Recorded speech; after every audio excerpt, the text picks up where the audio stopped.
নমস্কাৰ বন্ধু বান্ধৱীসকল, আজি এনে কিছুমান উক্তিৰ ওপৰত আলোচনা কৰিম যিটো সকলো লোকৰে ঘৰৰ মুখিয়ালজনৰ ভূমিকা কেনে হোৱা উচিত তাৰ ওপৰত। এখন ঘৰৰ উন্নতি ঘৰৰ মুখিয়ালজন বা মুৰব্বীজনৰ ওপৰতে নিৰ্ভৰ কৰে। মুখিয়ালজনে ঘৰখন উন্নতিও কৰিব পাৰে নাইবা ধ্বংসও কৰিব পাৰে।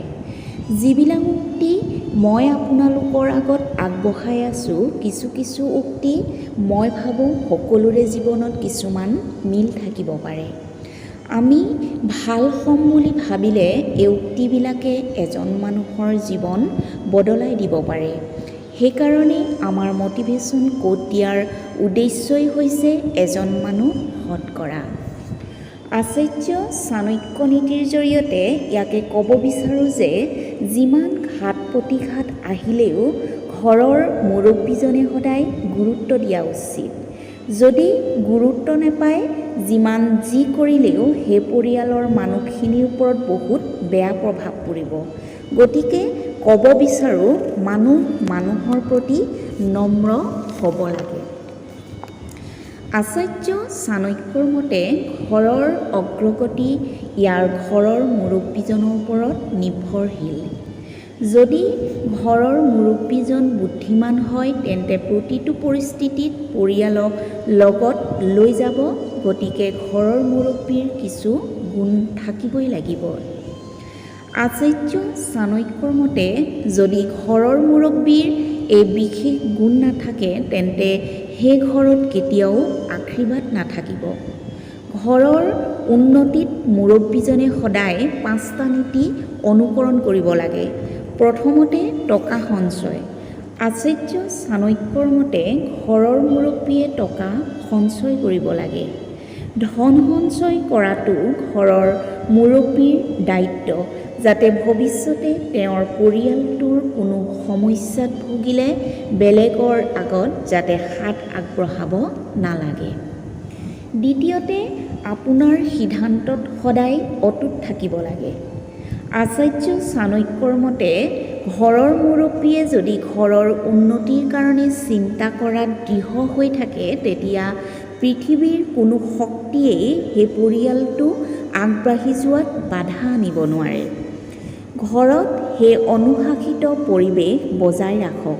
এনে কৰিলেহে ঘৰৰ সদস্যসকল আগবাঢ়িব। তৃতীয়তে বেলেগৰ প্ৰয়োজনাত কেতিয়াও যিকোনো কাম নকৰিব। আচাৰ্য চাণক্যৰ মতে ঘৰৰ মুৰব্বীয়ে প্ৰমাণৰ অবিহনে কোনো কথাত বিশ্বাস কৰিব নালাগে। আৰু যদি ঘৰত কিবা বিচ্ছিন্ন চলি আছে তেন্তে ঘৰৰ মুৰব্বীজনে সকলো চালি জাৰি পৰীক্ষা কৰাৰ পিছত বিষয়টোৰ সমাধানৰ চেষ্টা কৰিব লাগে।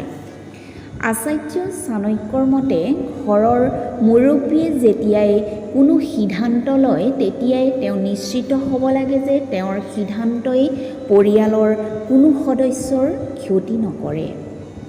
চতুৰ্থতে খৰচ নিয়ন্ত্ৰণ।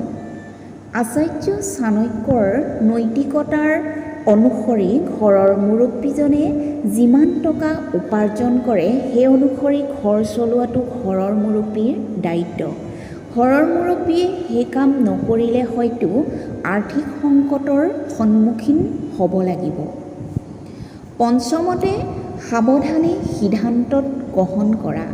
এই ক্ষেত্ৰত ঘৰৰ মুখিয়ালজনৰ ভূমিকা অতি গুৰুত্বপূৰ্ণ, কিয়নো মুৰব্বীজনে যদি সঠিক সিদ্ধান্ত ল'ব পাৰে তেন্তে পৰিয়ালটোৰ উন্নতিৰ বহুত শিখৰলৈ যাব।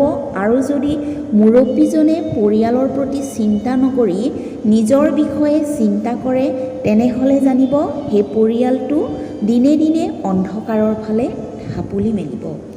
গতিকে ভিডিঅ'টোৰ জৰিয়তে ইয়াকে ক'ব বিচাৰিছোঁ যে সদায় ভাল কৰ্ম কৰি যাওক, ফল ভগৱানে দিব। ভাল লাগিলে লাইক, কমেণ্ট, শ্বেয়াৰ আৰু চেনেলটো ছাবস্ক্ৰাইব কৰি দিবলৈ নাপাহৰিব। ধন্যবাদ।